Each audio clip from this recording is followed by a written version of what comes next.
અમદાવાદમાં વગર વરસાદે સર્જાઈ છે પૂર જેવી સ્થિતિ। જ્યાં નિકોલ વિસ્તારની અંદર રસ્તા ઉપર ગટરના પાણી ભરાઈ ગયા। રસ્તા પર ઉભરાયેલા પાણીની સ્થાનિકો અને વાહન ચાલકો પરેશાન થયા। ગટરના પાણી રસ્તા પર ભરાતા જ સ્થાનિકોને ભારે આક્રોશ પણ છે। એએમસી યોગ્ય કામગીરી નથી કરતું તેઓએ, જેના કારણે જ આ સમસ્યા સર્જાઈ છે।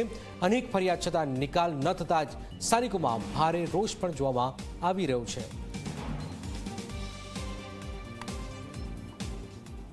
અમદાવાદમાં વગર વરસાદે અને ઉનાળામાં વરસાદી પરિસ્થિતિ જેવી હાલત સર્જાઈ છે અને આ વાત છે નિકોલ વિસ્તારમાં આવેલ ગોપાલ ચોક વિસ્તારની કે જ્યાં જોઈ શકાય છે આજે પાણી ભરાયેલા છે। જે પ્રકારે જો આ ગરમી ના હોય, શિયાળો ના હોય તો એવું જ લાગે કે આ વરસાદી પાણી અહીંયા ભરાયા છે અને એવો જ માહોલ હશે। પણ આ ગરમી વચ્ચે આ જે પાણી ભરાયેલા છે તે ડ્રેનેજ લાઇન, ગટર લાઇનોમાંથી બેક મારેલા પાણી છે કે જે આ ગોપાલ ચોક વિસ્તારમાં ભરાય છે। આ મુખ્ય માર્ગ તરીકે આ રસ્તો ઓળખાય છે, જેના કારણે વાહન ચાલકોને હાલાકી છે, સાથે આસપાસની સોસાયટીના રહીશોને પણ અગવડતા પડી રહી છે। વાહન ચાલક સાથે વાત કરીશું, આપ કેટલા ટાઈમથી આ પરિસ્થિતિ જોવો છો? આ છેલ્લા મહિના દીધી સાહેબ પાણી આમને ભરાય છે।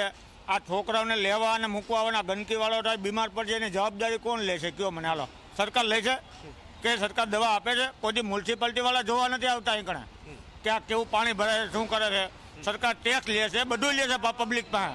તો આટલી સમસ્યા મહિનાની અંદર સમસ્યા તો સુલઝાવ તો આવવો જોઈએ કે ના? આખો દિવસ પાણી રહે ના, એટલે 5 કલાક સતત ભર્યું રહે, 5 વાગ્યા સુધી, 12 વાગ્યાથી ચાલુ થાય, 5 વાગ્યા સુધી આમને પાણી ભર્યું રહે છે। આનો કોઈ એક્શન લેવાતો નથી મ્યુનિસિપાલિટીમાં। 10 વાર હું ચેરમેન છું મારા ફ્લેટનો, આ ધારા ફ્લેટ છે એનો કોઈને ફરિયાદ કરી છે? 3 વાર મ્યુનિસિપાલિટીમાં લેટર પેડ લખાણ આપ્યું છે, કોઈ એક્શન નથી લીધું હજી સુધીમાં। આ છોકરીઓ બધાને કેમ પાણી ભરાય છે ખબર છે? ગટર ઉભરાય છે અહીં કેમ કોને ખબર હોય? તો મ્યુનિસિપાલિટીને ખબર હોય ને? કેનાલનું કામ ચાલે છે એટલે ના ભાઈ ના, કેનાલનું તો પહેલા ચાલતું હતું, આ તો વર્ષ દીધા કેનાલનું ચાલતું, ક્યારે નથી ઉભરાય, મહિના દીધા સતત ઉભરાય છે। એટલે મહિનાથી સતત આ પાણી ઉભરાઈ રહ્યું છે।